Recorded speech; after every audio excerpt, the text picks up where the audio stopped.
Bismillahirrahmanirrahim. Bismillahi wa bihamdih.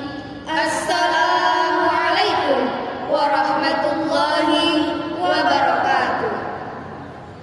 Hamdan wa syukran lillah. Hamdan bila ghayah, hamdan bila nihayah. Alhamdulillah, alhamdulillahilladzi ja'ala al-kalama lil kitabah wal kitabah lil qiraah wal qiraah lil ma'rifat wal ma'rifat lil ibadah wal ibadah lillahi ta'ala. Allahumma salli wa sallim wa barik ala wa ala alihi wa ashabihi ajmain, amma ba'du. Dewan juri yang arif dan bijaksana, Para panitia lomba yang berbahagia, hadirin wal hadirat yang sama-sama kami hormati. Insinyur Soekarno pernah berkata, "Beri aku 10 pemuda, maka akan aku guncangkan dunia." Ini merupakan ungkapan penuh makna yang secara tersirat menyatakan bahwa pemuda adalah aset bangsa yang harus dikembangkan potensinya. Pemuda adalah generasi penerus bangsa yang memiliki kemampuan, semangat tinggi, dan wawasan yang luas untuk mengembangkan dan memajukan negara. Jika tidak ada semangat pemuda, jangan harap menjadi bangsa yang besar. Pemuda zaman dulu rela mengorbankan nyawa untuk negara, tanah air tercinta, bahkan rela berkorban nyawa untuk agamanya. Sedangkan sekarang jarang kita temukan pemuda yang betul-betul pemuda. Bahkan yang kita temukan ialah laki-laki bercinta dengan laki-laki, perempuan suka dengan perempuan. Tidak masalah jika laki-laki bercinta dengan perempuan, karena memang dianjurkan dalam ajaran agama Islam, tetapi tidak melalui pacaran.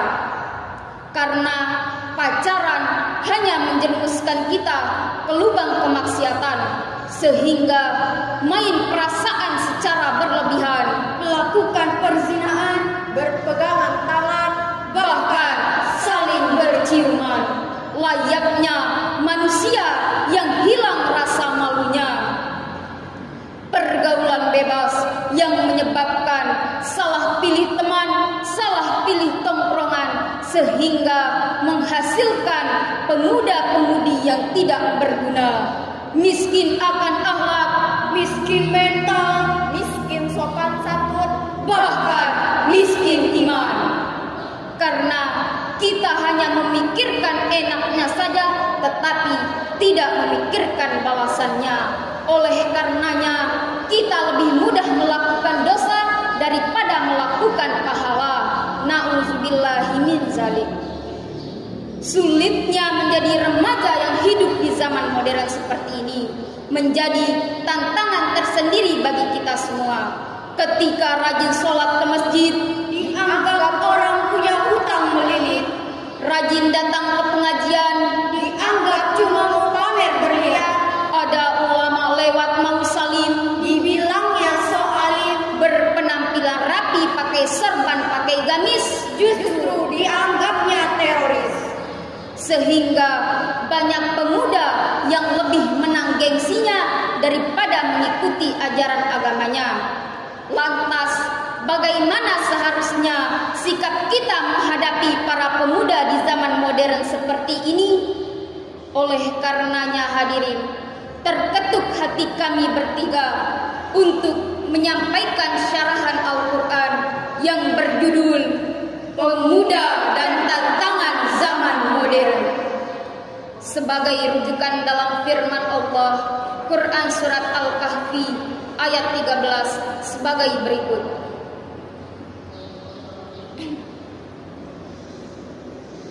A'udzu billahi minasy syaithanir rajim. Bismillahirrahmanirrahim.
dengan menyebut nama-Mu ya Allah yang Maha Pengasih, Maha Penyayang. Kami ceritakan kepadamu Muhammad kisah mereka dengan sebenar-benarnya.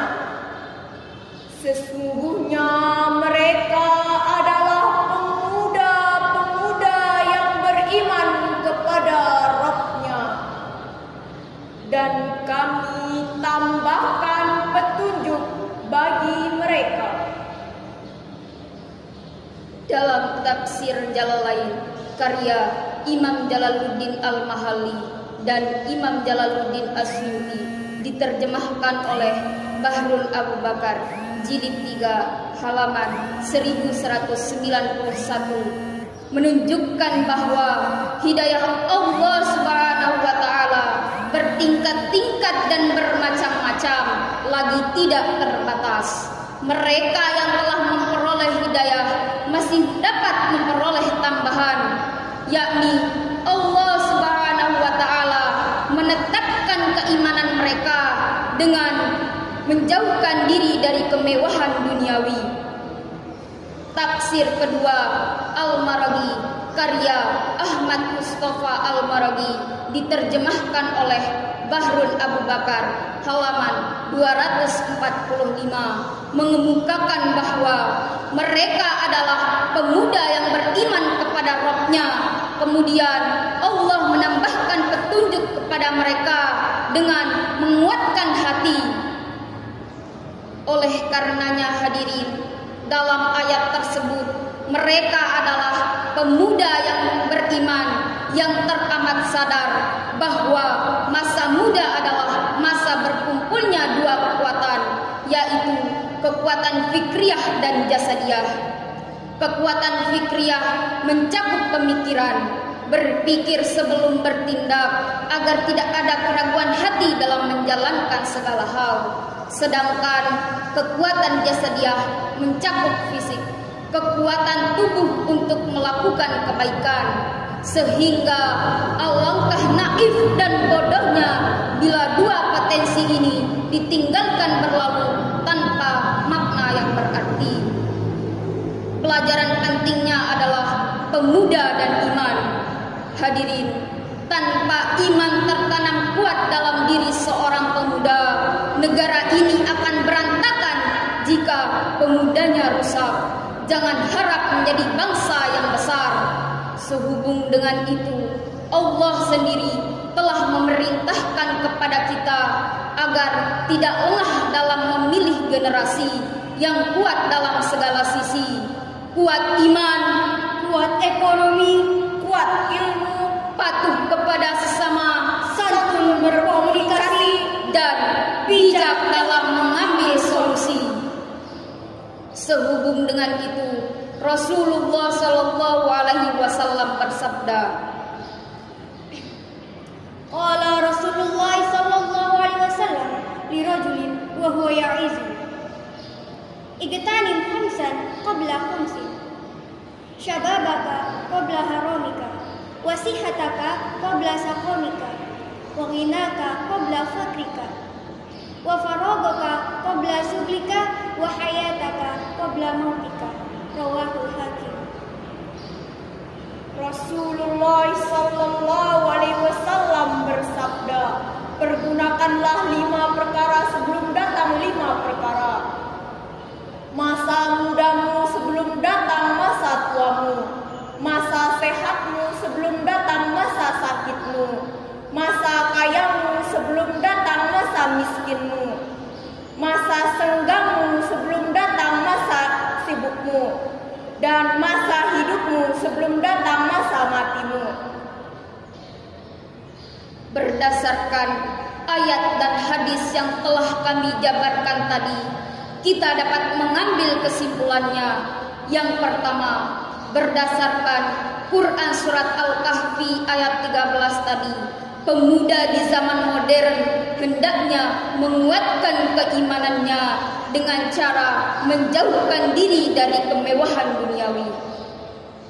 Yang kedua, para pemuda hendaknya menggunakan dua kekuatan, yaitu fikriyah dan jasadiyah. Mencakup semua ini, semuanya bisa dijelaskan dalam syair yang berbunyi, Intahis waktaka ya turab wala tatakasalu amma ummati fi yadina wa kaifa hamlu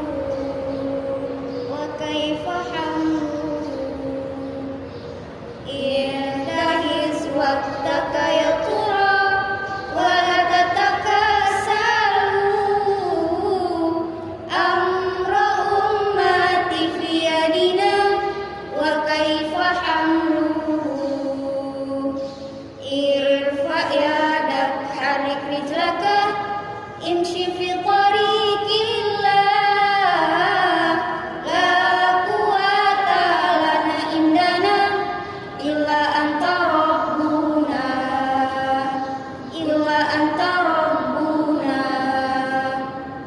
Wahai para pemuda, pergunakanlah waktumu dengan sebaik-baiknya. Janganlah kalian bermalas-malasan. Sesungguhnya tanggung jawab umat berada di tangan kita bersama. Lantas, bagaimanakah cara kita mengatasinya? Sing-singkan lengan bajumu, langkahkan kakimu kepada jalan yang lurus, yakni jalan yang diridhoi oleh Allah Subhanahu wa Ta'ala. Kita tidak memiliki daya apapun, karena yang memiliki daya dan upaya hanyalah Allah Subhanahu wa Ta'ala. Shadaqallahul azim. Maha benar Allah dengan segala firman-Nya. Wallahu a'lam. Ihdinas siratal mustaqim. wa akhiran